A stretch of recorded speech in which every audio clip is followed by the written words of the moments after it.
We all know the so-called smell of the leather. Often, it is pleasant. But in fact, the real smell of the leather is the strongest corpse stench.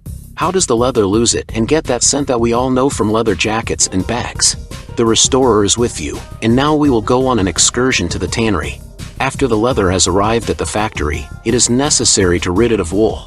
The leather are dipped into drums with sodium sulfate and lime.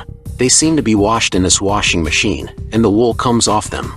At this stage, a partial elimination of the cadaveric odor is already taking place. Further, alkalis are neutralized by washing in acid. In essence, leather is made up of proteins and fats, the successful combination of which gives the leather strength and elasticity. To add strength to it, the next procedure is tanning. The leather are added to a drum of chromium salts, where they turn a grayish-blue color. Next, the leather is cut into layers using a special machine. So several are made from one leather. Beneficial, right? After that, the leather is tanned again, adding vegetable components, oak bark, paints, waterproof impregnations. At this stage, the leather softens.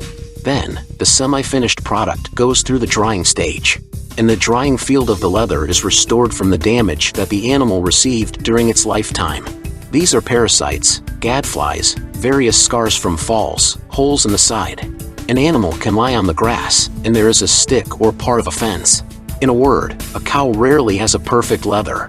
Restoration takes place with the help of special mastics, which our restorers have taken into their arsenal. Thanks for this idea to leather manufacturers.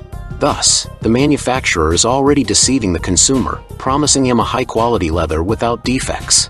And the consumer at the tannery is trading houses that sew the same bags for you and me. After drying the leather, it is placed in chambers with paint mist. The paint is evenly sprayed, saturating the color of the product. Next, the leather is polished with glass rollers. And, if necessary, embossed. A leather stamp with pores and pimples is put on it.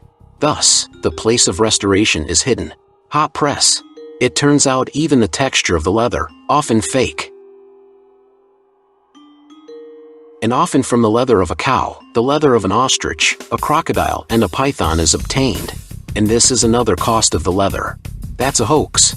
Dear friends, at our online brand restoration school, you will learn a lot more details that will help you correctly assess your strengths and choose the right products for restoration, for example, before the next sale. With you as a master restorer, until new lessons.